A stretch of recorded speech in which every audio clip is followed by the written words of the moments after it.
슈퍼히어로 만화 시장의 양대 산맥하면 마블 코믹스하고 DC 코믹스입니다. 1930년대부터 이 두 회사가 여러 가지 슈퍼 영웅들을 만화로 출간했고 전 세계 팬들을 사로잡았습니다. 아마 저 때만 해도 슈퍼맨, 원더우먼에 취해서 살았던 그런 시절이 있습니다. 1978년 슈퍼맨이 영화로 제작이 되면서 두 회사에서 많은 슈퍼히어로들이 스크린에서 만날 수 있게 됐습니다. 무슨 유치한 만화 이야기냐 그렇게 생각을 하신다면 아마 이미 50세대로 접어들지 않았나 그렇게 한번 생각하셔도 될 것 같습니다. 왜냐하면 요즘 극장가를 뒤흔들고 있는 흥행작들이 바로 이 두 회사에서 제작되고 있는 슈퍼히어로 블랙버스터들이 극장가의 흥행을 주름잡고 있기 때문입니다. 제 아들은 고등학생인데 이 슈퍼히어로들 수많은 그 슈퍼히어로들의 역사를 줄줄 잘 깨고 있습니다. 학생이 공부나 하지 웬 만화나 이렇게 영화냐 그렇게 핀잔을 줄 수도 있겠지만 그런 꼰대 부모가 되지 않기 위해서 영화가 나오면 아들과 함께 보고 싶다고 할 때 되도록이면 함께 보려고 그렇게 노력합니다. 슈퍼히어로 영화를 보다 보면 그 속에 독특한 세계관과 또 나름 그 의미들이 그 영화 속에 숨어 있습니다. 그 영화들은 엄청난 힘을 가진 악당이 등장하고 그리고 그를 대적하는 또 영웅이 나타나서 마침내 지구를 구하는 그런 이야기입니다. 상상을 초월하는 강력한 두 힘의 충돌이 그 영화의 기둥이 되죠.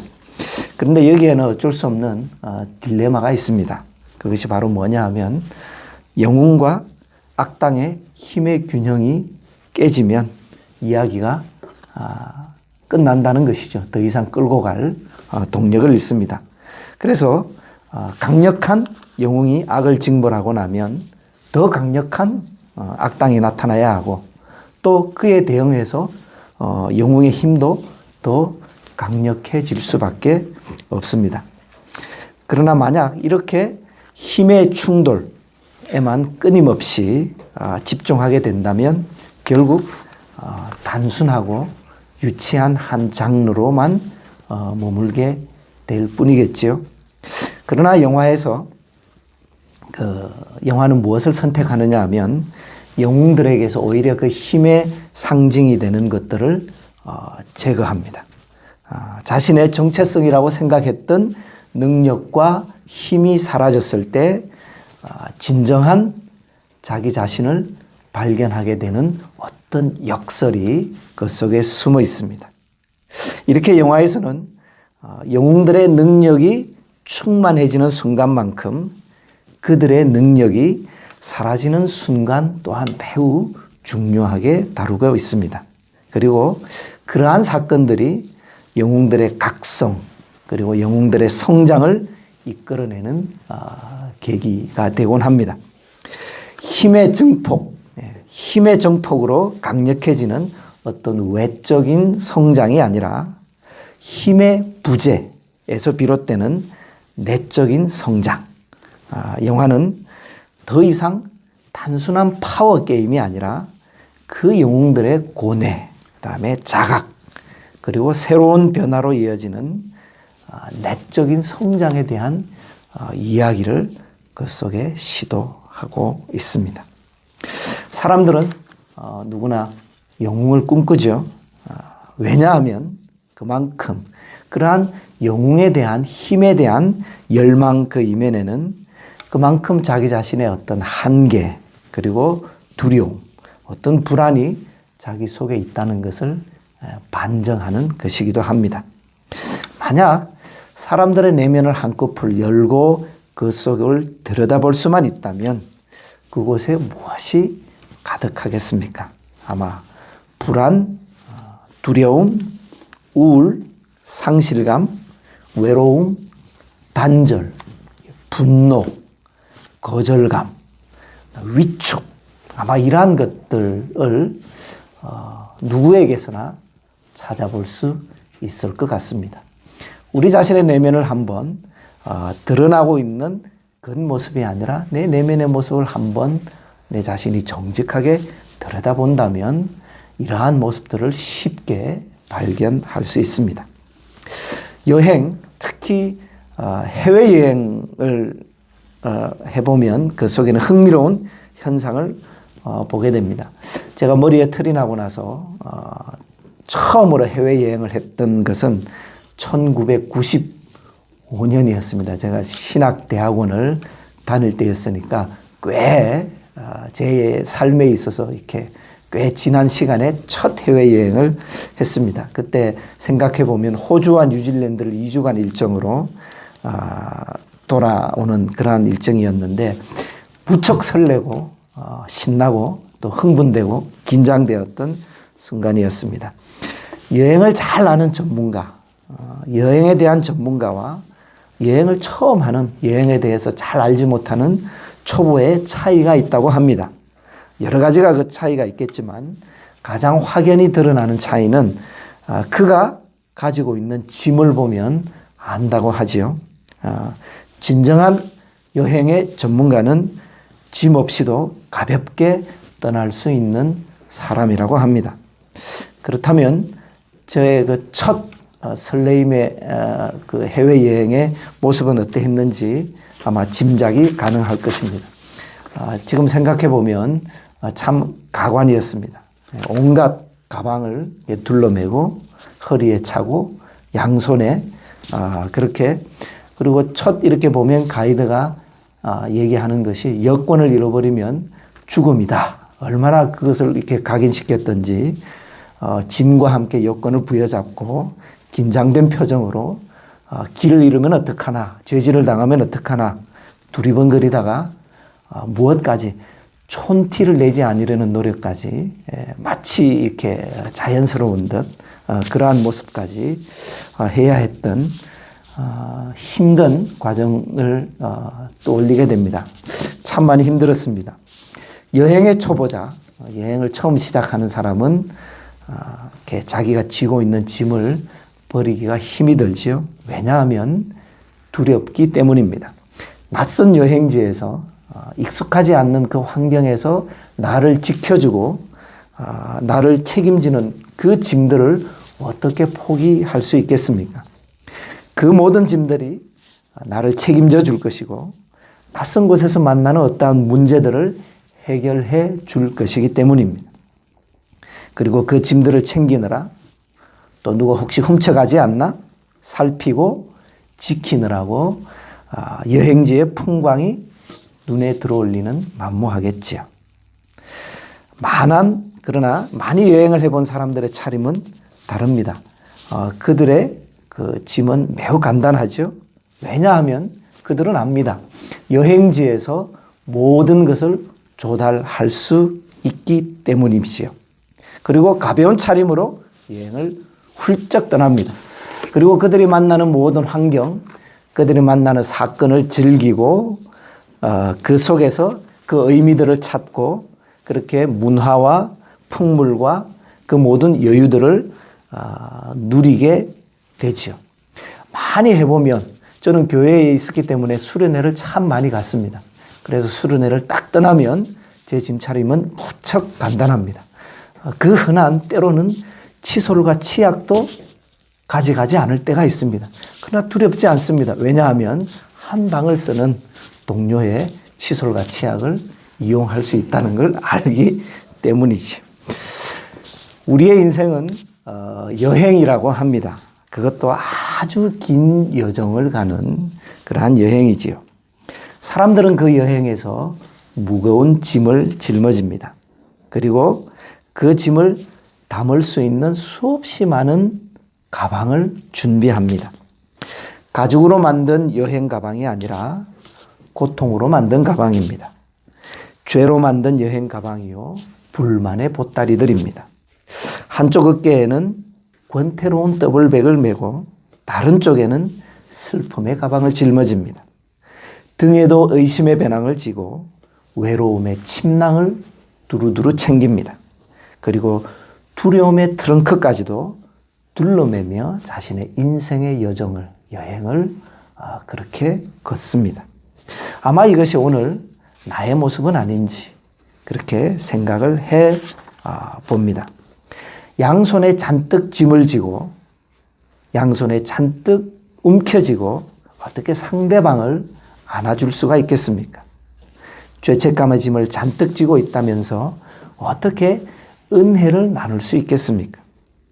나 스스로 낙담하고 있는 터에 어떻게 낙담해 있는 나의 가까운 사랑하는 이들을 위로할 수 있겠습니까? 양팔에 가득 자기의 짐을 들고 있다면 어떻게 짐 때문에 힘들어하는 가까운 사람의 짐을 내가 나누어 질 수 있겠습니까? 오늘 읽었던 본문의 이야기는 야곱이라는 사람의 인생의 중요한 한 대목을 이렇게 증언하고 있는 성경의 내용입니다. 야곱의 전기, 야곱의 삶을 읽고 있으면 왠지 모르게 답답하고 시원하지 않고 힘든 느낌을 가지게 됩니다. 왜냐하면 야곱의 삶이 그러한 인생의 짐을 내려놓지 못했던 삶의 반복을 계속 걷고 있기 때문입니다. 그것은 바로 오늘 우리가 살아가고 있는 우리의 이야기인지도 모르겠습니다. 야곱의 생애를 살펴보면 야곱의 어머니 리브가는 쌍둥이를 임신합니다. 그때 하나님께서는 리브가에게 큰 자가 어린 자를 섬길 것이라고 말씀하시면서 동생 야곱이 선택된 것을 계시하시고 알려주십니다. 그 장면을 사도 바울은 로마서 9장 13절에 어떻게 해석하고 있느냐 하면 이렇습니다. 기록된 바 내가 야곱은 사랑하고 에서는 미워하였다 하심 같으니라를 인용하면서 그 야곱의 임신과 선택 그 사건을 신자의 구원이 전적으로 하나님에 의해서 시작이 되었다. 인간의 어떤 조건이 아니라 전적인 하나님의 선택의 은혜라는 것을 표현하는 그러한 내용으로 야곱의 임신과 선택을 사용하고 있습니다. 즉 다르게 얘기하면 하나님이 야곱을 사랑하고 하나님이 야곱을 선택하신 것이 어느 때이냐 하면 그가 태 속에 있을 때라는 것입니다. 이 말은 어머니 뱃속에 있는 태아가 무슨 능력이 있다거나 어떤 이렇게 착하다거나 뭐 선하다거나 그런 것을 확인할 수 없는 것이지 않습니까? 태 속에 있을 때이니까요. 모릅니다. 뱃속에 있기 때문에 아직 야곱이 선택받을 만한 어떠한 조건이나 행동도 나타나지 않았습니다. 그런데 그 태 속에 있는 야곱이 선택을 받았다면 그것은 선택한 사람이 그를 사랑했기 때문에 라고 밖에는 우리는 그 원인을 알 수가 없습니다. 그 유일한 선택의 조건은 전적인 사랑이라는 뜻입니다. 부모의 사랑도 그렇습니다. 어떤 부모가 자식이 착하면, 자식이 능력이 있으면, 자식이 공부를 잘하면 그때만 사랑하고 그러지 않으면 미워하고 증오하겠습니까? 그러지 않습니다. 자식이니까 부모는 덮어놓고 사랑합니다. 자식이 가지고 있는 어떠한 조건 때문에 자식을 사랑하는 부모는 이 땅에 없습니다.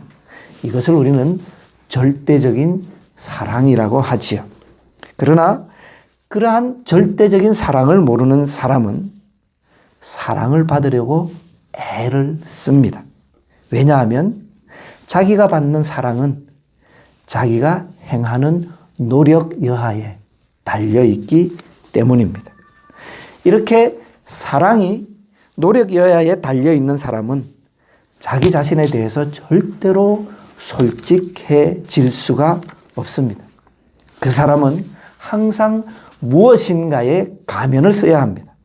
자신의 초함이 드러나면, 자신의 연약함이 드러나면 내가 받고 있는 이 사랑을 잃게 될지도 모르기 때문입니다. 그래서 있는 그대로의 자기 자신을 드러낸다는 것이 그 사람에게는 얼마나 힘든 일인지 모릅니다. 폭력적이거나 조건적이거나 율법적인 부모 밑에서 자란 아이들은 늘 불안하다고 합니다. 투쟁적이거나 아니면 자포자기하며 자기를 비하하는 데 매우 익숙합니다. 은혜가 무엇인지, 전적으로 주어지는 그 사랑이 무엇인지에 대해서 잘 이해하지 못합니다. 두려움과 분노가 그 밑바탕에 깔려 있습니다. 조용하다가도 어느 순간에 폭발합니다. 중독의 성향에 빠지기 쉽습니다. 일 중독, 알코올 중독, 도박 중독, 성적 중독 등 온갖 중독에 빠지기 쉽습니다. 아무튼 야곱의 생명의 출발은 그렇게 전적인 하나님의 사랑의 선택에 의해서 시작됩니다. 하나님이 야곱을 자녀 삼으신 것이지요. 그렇기 때문에 야곱은 하나님을 신뢰하고 의지할 수 있습니다. 그러나 그가 걸어갔던 삶의 여정은 하나님을 의지하는 것이 아니라 오히려 삶의 짐을 자기 어깨에, 자기 등에, 자기 두 손에 짊어지기 시작합니다. 왜 그럴까요? 불안하기 때문이죠. 누구에게 맡긴다는 것, 내 삶을 내가 가지고 있는 것, 나의 것을 나 아닌 누구에게 맡기고 있다는 것, 그것은 야곱에게 있어서 매우 두려운 일이었던 것입니다. 야곱은 태어날 때부터 투쟁합니다. 쌍둥이를 임신한 리브가는 출산을 할 때 난산을 하였다고 성경은 기록합니다. 자궁 속에서, 태 속에서 이 형제가 싸움을 일으킵니다. 뱃속에서 동생 야곱이 먼저 나오겠다고 싸우면서 결국 야곱은 형 에서의 발 뒤꿈치를 붙잡고 태어날 때도 그렇게 나옵니다. 매우 시기심이 강했던 인물이지요. 그렇게 에서와 야곱 형제가 자랍니다. 그런데 야곱이 생각하기에 어머니로부터 전해드렸던 하나님이 자신을 선택했다는 그 약속이 영 성취될 것 같지 않아 보입니다. 왜냐하면 자기 자신은 왜소하고 능력이 없어 보이고 반면에 형에서는 건강하고 또 힘이 세고 리더십도 있고 또 능숙한 사냥꾼이었기 때문입니다. 또한 아버지 이삭조차도 관심과 사랑이 자기에게 향하는 것이 아니라 형 에서에게 향하고 있는 것 같아 보였기 때문입니다. 형을 편애하는 아버지를 아마 야곱은 원망했을 법합니다. 그는 형보다 못한 자신의 약점 때문에 아버지로부터 내가 거절되어 가고 있구나 그렇게 생각했을지도 모릅니다. 그래서 그가 택한 방법은 약속하신 하나님을 신뢰하는 것이 아니라 그 자신이 성공을 쟁취하는 것이었습니다. 야곱은 마땅히 자신에게 돌아와야 할 하나님의 그 약속의 축복을 하나님을 신뢰함으로가 아니라 그것을 자기 손으로 얻어내기 위해서 형 에서의 약점을 이용하기 시작합니다. 잘 아시는 것처럼 에서는 건장한 사람이었고 사냥꾼이었지만 인내심이 부족하고 다혈질의 사람이었습니다. 어느 날 밖에서 돌아온 형이 배가 고픈 것을 알아채고 야곱은 그 형 앞에서 맛있는 요리를 하기 시작합니다. 그 음식을 냄새를 맡고 자제력을 잃은 형은 자신이 장자로서의 그 권리를 아무런 생각 없이 그래 너 해라 네가 팥죽을 준다면 그렇게 바꾸어 버립니다. 야곱은 형이 그렇게 할 줄 알고 있었지요. 나중에는 아버지 이삭의 눈이 어두워진 그 약점을 이용해서 자기가 에서인 체하며 음성까지 변조해 가면서 자기 아버지를 속이고 장자에게 아버지가 내리는 그 축복을 자기가 대신 받아 가로챕니다. 왜 그랬을까요? 그는 하나님의 약속을 믿을 수가 없었기 때문입니다. 하나님의 약속에 자신의 미래를, 자신의 삶을 맡길 수가 없었습니다. 그 일로 인해서 형 에서는 동생 야곱을 죽일 기회를, 복수를 다짐합니다. 생명의 위협을 느낀 야곱은 모든 것을 뒤로 한 채 쓸쓸히 수백 킬로미터 떨어져 있는 먼 북쪽에 있는 하란 땅에서 자기가 한 번도 만나보지 못했던 외삼촌 라반의 집으로 야반 도주하고만 할 수밖에 없었습니다.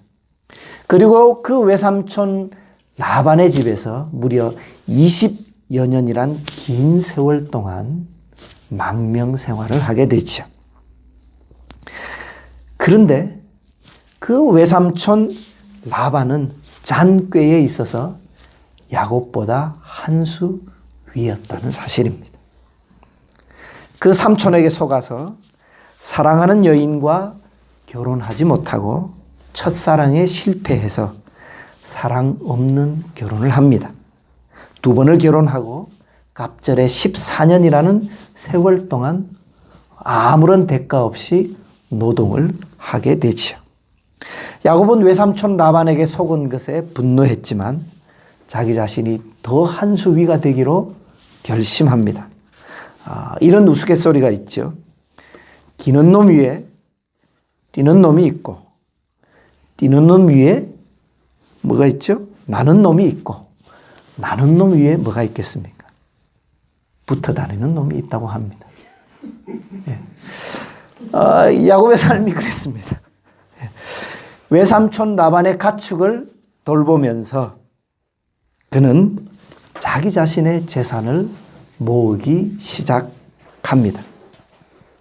점점 그는 부자가 되어갔고 그의 인생은 겉으로는 성공하는 듯 했습니다. 그러나 그의 삶의 내면은 그렇지 못했습니다.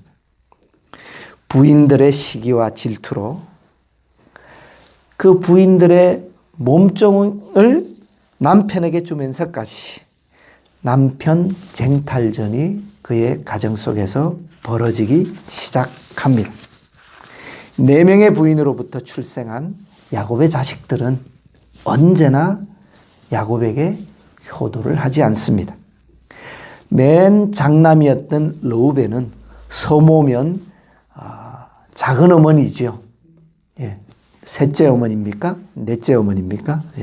작은 어머니와의 관계를 맺어서 야곱을 번민케 합니다. 서로 다른 어머니들 사이에 태어난 이복 형제들 사이의 다툼과 갈등은 참으로 입에 담기 어려울 정도였습니다. 그 결과 형들은 막내 동생 요셉을 노예로 팔아버리고 짐승에게 찢겨 주겠다고 아버지에게 속여 보고를 하기도 하지요. 야곱의 집은 스위트홈이 아니었습니다. 많은 재물을 모아 겉으로는 성공하는 듯 보였지만 실은 그의 삶은 밖에 나가도 고달프고 들어와도 고달팠습니다. 이것이 야곱의 생애였습니다. 사랑 없는 결혼, 미움과 질투, 원망과 상처로 얼룩진 가정 이야기가 실은 야곱의 가정의 이야기였는지도 모릅니다. 야곱의 생애를 보면서 우리는 질문을 던집니다. 하나님은 어째서 야곱 같은 인물을 그래도 선택하시고 끝까지 사랑하는 것일까? 그러한 질문에 우리 하나님이 이렇게 대답하시는 것 같습니다. 그것은 그 질문을 하는 바로 너를 선택하기 위해 그 질문을 하고 그 삶의 반복을 걷는 너를 사랑하고 선택하기 위해 나는 야곱을 사랑하고 나는 야곱을 선택했다라고 말합니다.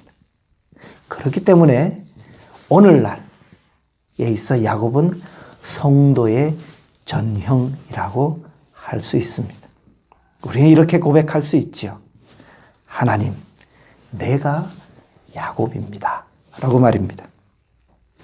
야곱은 외삼촌 밑에서 처절한 싸움 끝에 모은 재산과 가축과 가족들을 거느리고 그렇게 꿈에도 그리던 고향 땅을 향해 족장이 되기 위해 고향으로 돌아옵니다.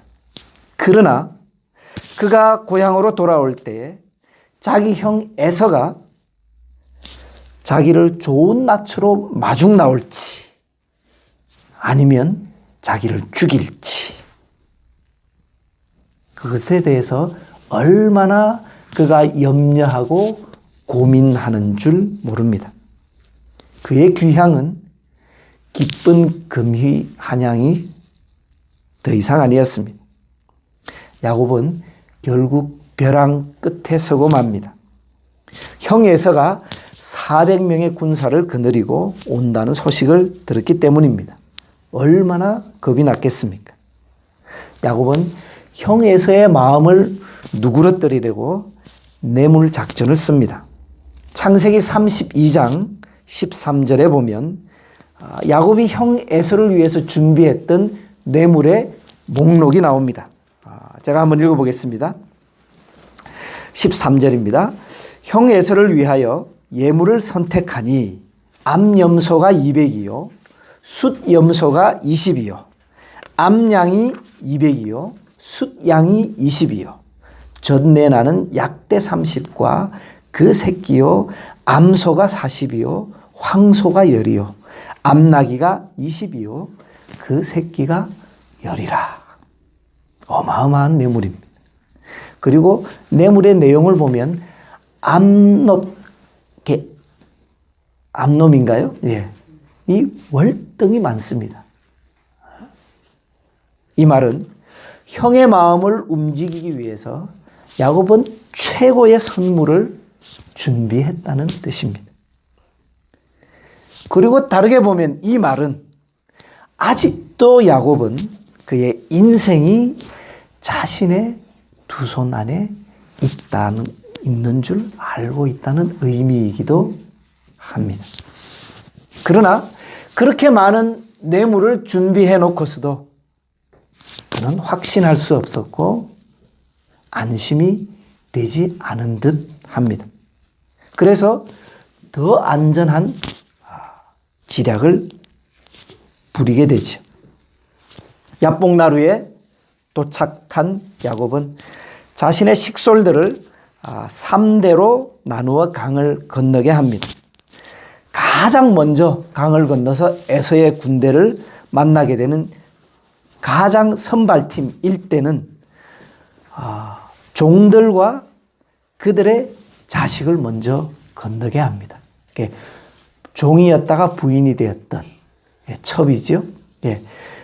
그 부인과 그 부인이 낳은 자녀 12아들 중에 자녀를 먼저 강을 건너게 합니다. 그리고 그들이 다 강을 건너고 난 뒤에 2대는 자신이 속아서 외삼촌 라반에게 속아서 결혼했던 사랑 없는 첫 결혼이었던 레아가 낳은 자식들을 두 번째로 건너보냅니다. 그리고 3대 마지막 세 번째 팀으로는 자신이 그토록 사랑해서 결혼했던 라헬과 그 자식들을 건너게 합니다. 그들을 다 건너보내고 야곱 자신은 건너지 않고 홀로 야복 나루에 남습니다. 이것을 어떻게 해석하느냐에 따라 여러 가지를 볼 수 있겠지만 참 이기적이고 약삭 빠른 것 같습니다. 다르게 보면 자기는 살고 싶다는 의미란 말입니까? 자기가 한 가정의 가장이라면 자신이 먼저 건너가서 형을 만나면 형 앞에 무릎을 꿇고 나를 죽일지언정 내 가족들만은 형님 살려주십시오 해야 될 것 아니겠습니까? 그러나 그는 가족들을 먼저 보냅니다. 아마 그러면서 형의 노여움이 차곡차곡 그들을 해하고 죽이면서 풀어지면은 그것을 아마 노렸을까요? 하여튼 사람은 위기의 순간에 본성이 드러난다고 합니다. 편안할 때는 누구나 호인일 수 있습니다. 안정적일 때는 누구나 거룩한 사람일 수 있습니다. 그러나 어려울 때에 내가 커버할 수 있는 상황을 넘어설 때에 비로소 내 속에 숨겨져 있던 그 무엇이 밖으로 드러난다고 하지 않습니까? 결국 야곱의 생애는 그렇게 도망다니는 신세가 됩니다. 그는 형으로부터 도망다녀야 했고, 그는 아버지로부터 도망다녔고, 그는 삼촌으로부터 도망하였습니다. 바로 그때에 하나님은 야곱을 다루기 시작하십니다. 하나님이 그를 찾아오십니다. 오늘 본문 속에 보면 씨름을 걸면서 하나님이 야곱의 생애에 직접적으로 개입해 들어오십니다. 씨름은 어떤 것이냐 하면 1대1로 붙는 것이지요. 삿발을 다잡아지면 거기서는 더 이상 도망갈 수가 없습니다. 그렇게 야곱은 더 이상 도망갈 수 없는 절벽 끝에 서게 됩니다. 앞에는 복수하려고 오는 형의 군대가 있고 뒤에는 외삼촌 라반이 또한 군대를 가지고 야곱을 추적해 오고 있습니다. 여기서 하나님을 붙들고 야곱은 그 야복나루에서 끝장을 봐야 하는 상황에 이르렀습니다. 하나님께서 야곱을 찾아오신 그 상황을 오늘 읽었던 본문 24절은 한마디로 요약을 합니다. 32장 24절입니다. 한번 읽어볼까요? 시작. 야곱은 홀로 남았더니. 네, 거기까지. 네. 야곱은 홀로 남았더니.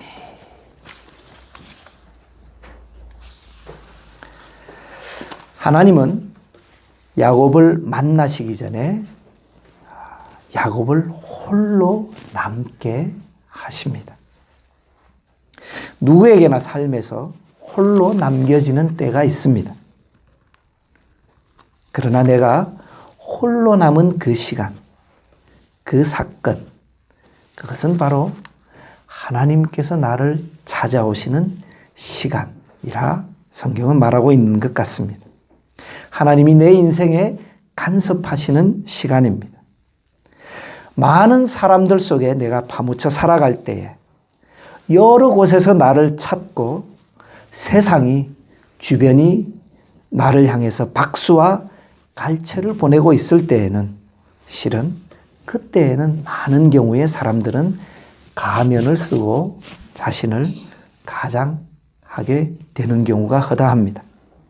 그러나 나를 향한 박수 소리가 떠났을 때에 그토록 관심을 보이던 이들이 외면할 때에 나의 삶의 문이 막혀갈 때에 나의 계획이 좌절되고 기회가 비켜갈 때에 홀로 있게 되는 순간들이 찾아옵니다. 그 시간은 어떻게 보면 나의 실체를 발견해 가는 시간이기도 합니다. 하나님은 그렇게 우리를 홀로 남기십니다. 우리의 삶 가운데 광야를 허락하십니다. 홀로 남겨진 야곱에게 하나님이 찾아오십니다. 24절과 25절을 보면 야곱은 홀로 남았더니 어떤 사람이 날이 새도록 야곱과 씨름하다가 자기가 야곱을 이기지 못함을 보고 그가 야곱의 허벅지 관절을 치매 야곱의 허벅지 관절이 그 사람과 씨름할 때에 어긋났더라. 이 두 구절에서 이 문장의 주어가 무엇인지 우리는 살펴볼 필요가 있습니다. 이 씨름이 일어나는 이 문장의 주어는 야곱이 아니라 어떤 사람이 주어입니다. 즉 하나님이라는 말씀이죠. 이 말은 하나님이 내게 먼저 찾아오시고 씨름을 거셨다는 겁니다. 우리는 이 구절을 해석할 때 야곱이 하나님께 매달렸다. 야곱이 하나님께 씨름을 걸었다. 그래서 우리도 그렇게 해야 된다라고 해석하는 해석들을 많이 들어보았습니다. 그러나 성경은 얘기하기를 누가 씨름을 거는가? 야곱이 아니라 하나님이 야곱에게 씨름을 걸어 오시고 계십니다. 야곱이 발가벗어 홀로 하나님을 대면한 자리. 그렇게 하나님이 찾아오신 자리가 바로 야복강 나루터입니다. 야복이라는 말은 무슨 뜻이냐 하면 비운다, 몽땅 털어버린다, 쏟아버린다. 그것이 야복이라는 단어가 가진 단어의 뜻입니다. 그렇기 때문에 야복 나루터라는 말은 말 그대로 지금까지 쌓아왔던 내 인생의 그 모든 것을 철저히 비우는 장소라는 뜻이 되죠. 비워야 채울 수 있고 벗어야 새 옷을 입을 수 있지 않겠습니까? 이 야복나루에 이르러서야 비로소 야곱은 하나님께 기도하기 시작합니다. 이렇게 얘기하죠.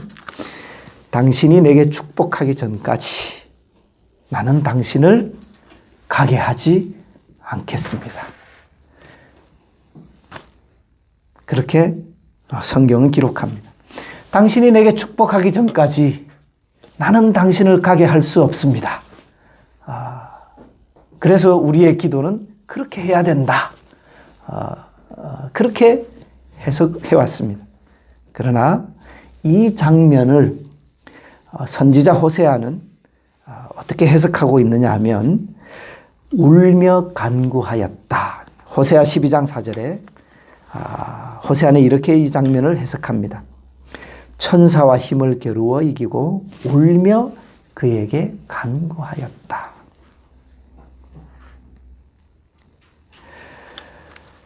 하나님이 야곱의 삶에 씨름을 걸어오십니다. 아마 이런 장면이 저는 연상이 됩니다. 아직도 포기하지 못하겠느냐? 그럴 수 없습니다. 아직도 내려놓을 수 없겠느냐? 그럴 수 없습니다. 그것이 씨름의 장면 같습니다. 아직도 네 인생이 네 손에 있는 줄 아느냐? 하나님, 내가 이것을 놓으면 나는 죽을 것 같습니다. 그럴 수 없습니다. 하나님, 나는 못하겠습니다. 하나님, 나는 이것이 중요합니다. 아니다. 내려놓겠느냐? 못하겠습니다. 밤새도록 하나님과 야곱이 씨름합니다. 누가 이겼습니까? 야곱이 이겼습니다. 그러자 하나님이 야곱에게 그의 환도뼈, 힙 조인트라 그러죠. 그 관절을 치고 하나님이 떠납니다. 알았다. 나도 어쩔 수 없구나. 라고 히프 조인트, 그의 관절, 허벅지 관절을 치고 하나님이 떠나려 할 때에 야곱은 비로소 깨닫지요. 그러자 그는 하나님을 붙잡습니다. 하나님, 당신이 내게 복 내리시지 않으면 나는 당신을 가게 할 수 없습니다. 저는 그것이 야곱과 하나님 사이의 씨름의 깊은 의미라고 생각을 합니다. 자신의 상처, 자신의 아픔 때문에 울 수 있는 사람이 하나님을 깊이 만나지요. 그래서 우리는 하나님 앞에 그렇게 울 수 있어야 합니다. 하나님 앞에 정직하게 자신을 바라볼 수 있어야 하죠. 자신의 실패, 자신의 약점을 부끄러워하지 않고 하나님 앞에 드러내며 그 하나님 앞에 무릎 꿇을 수 있어야 합니다. 그렇기 때문에 그 씨름은 기도요. 그 씨름은 우리의 가면이 벗겨지고 우리의 삶에 자유가 찾아오는 변화의 시작이라고 저는 생각을 합니다. 25절입니다. 그 씨름의 결과 이제 변화가 시작이 됩니다. 25절을 같이 한번 읽겠습니다. 시작.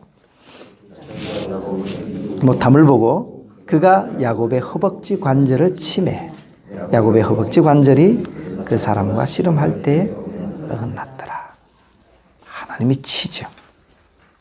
힙 조인트, 허벅지 관절은 상체와 하체를 연결하는 사람이 힘을 쓸 수 있는 중요한 뼈죠. 그런데 그 사람이 힘을 쓸 수 있는 중요한 연결고리가 부서져 버립니다. 지금까지 야곱은 내 힘으로, 나의 재주로, 나의 능력으로, 내가 가진 것으로 내 삶에 무엇이든 할 수 있다고 여겼던 사람이었습니다. 그의 허벅지 관절의 뼈가 위골되자 그 모든 것들이 포기되는 순간입니다. 우리가 기도해야 하는 중요한 내용이 있다면 그것은 곧 내 허벅지 관절이 무너져 내려야 한다는 기도일 것입니다. 하나님께서는 눈물로 기도하는 당신이 내게 축복하지 않으면 내 삶은 의미가 없습니다. 당신이 나와 함께하지 않으면 나는 아무것도 아닙니다. 당신이 나를 붙들어 주지 않으면 나는 그 무엇도 할 수 없습니다. 하나님, 당신이 나와 함께하는 그 복을 주시지 않으면 나는 절대 당신을 가게 할 수 없습니다.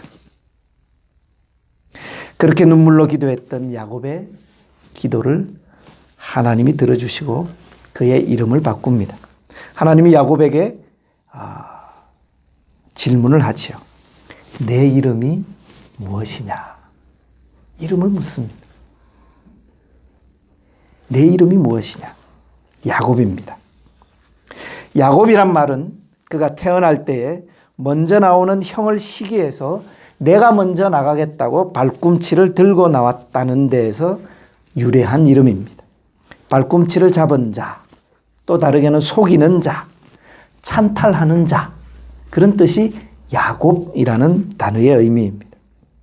야곱의 인생은 빼앗기지 않으려고 거머쥐려고 그렇게 발버둥치는 삶이었습니다. 왜냐하면 자기가 무너지면 자기의 삶이 마지막이었기 때문에 그는 약탈자, 사기꾼, 강도가 될 수밖에 없는 삶을 살았습니다. 이를 악물며 살았습니다. 남보란 듯이 증명해내기 위해서 그렇게 자기 힘으로 움켜쥐며 살았던 그 삶이 야곱이라는 이름 속에 들어가 있기 때문입니다.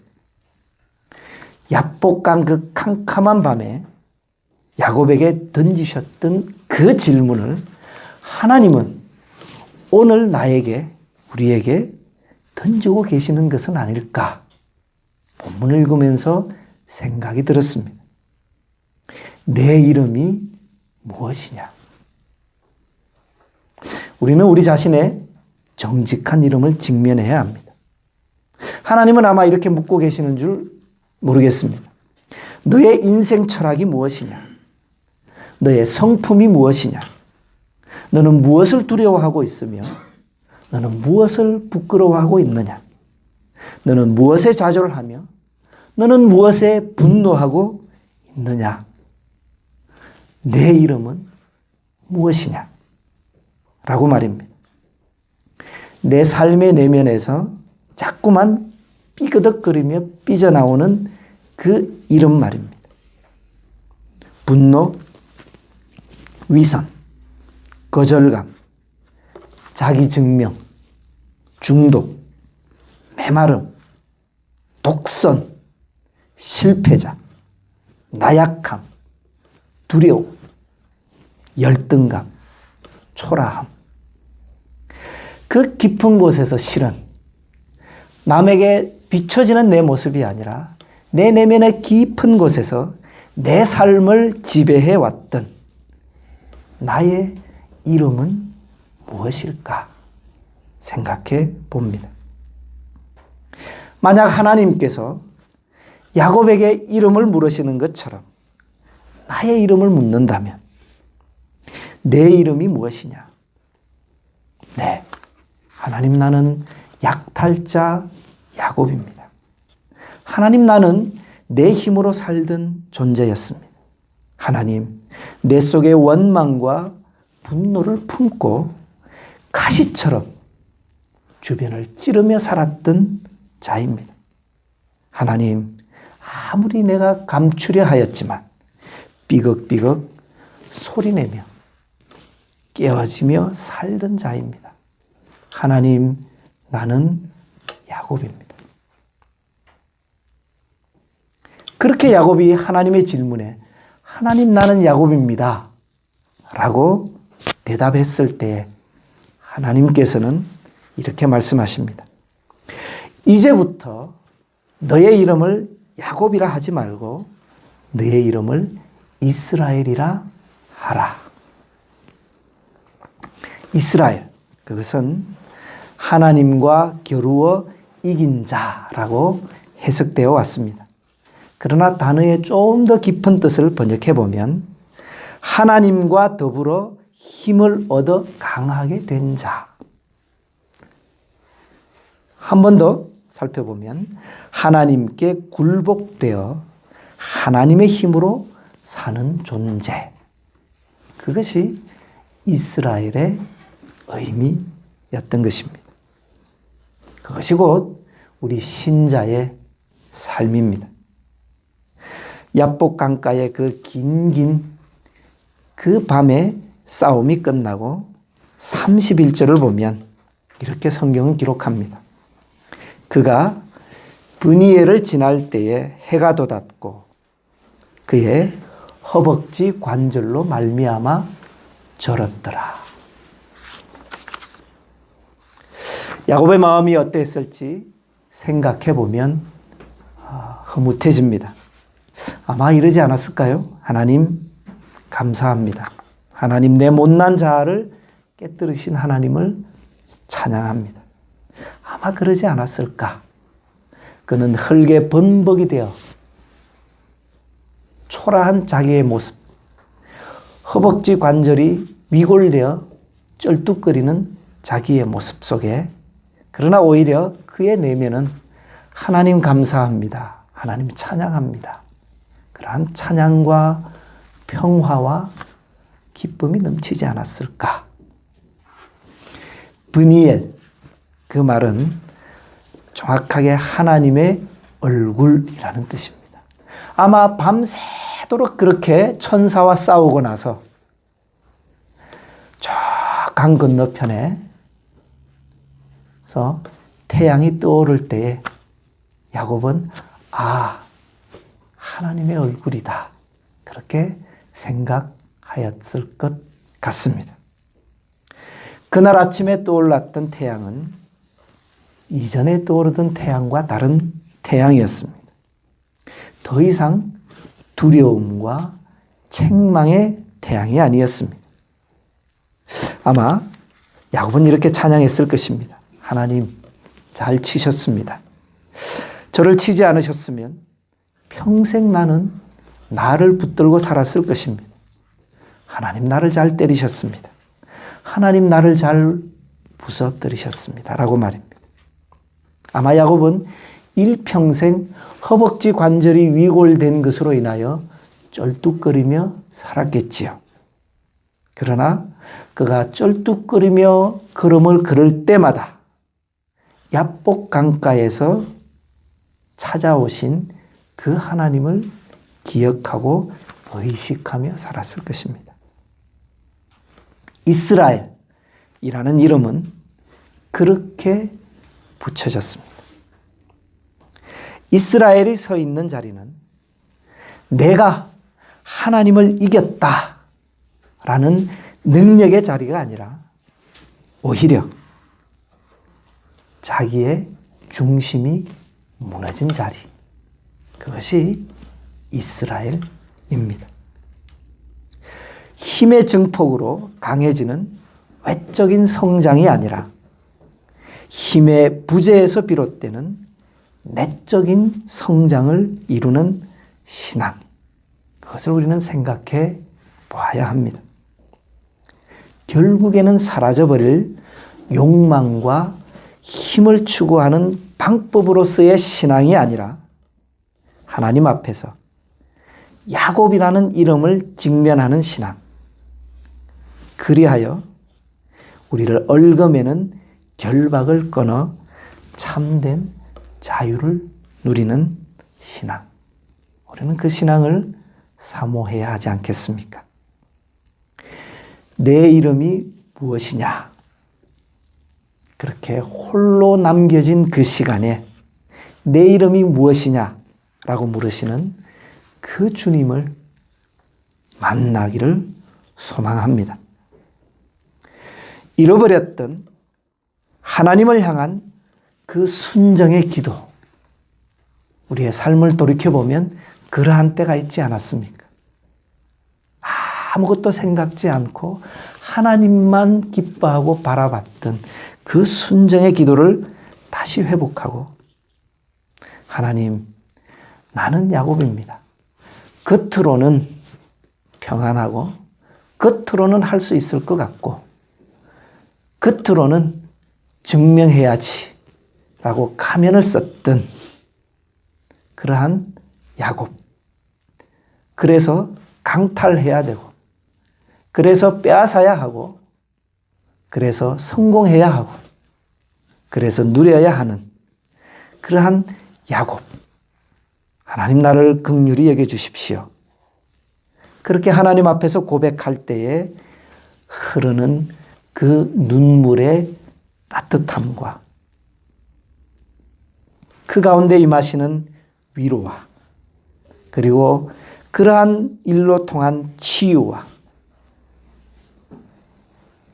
그리하여 우리 속에서 일어나는 내면의 깊은 변화가 다시 시작되는 2019년 우리의 신앙의 걸음이기를 다시 한번 소망해 봅니다. 기도하겠습니다.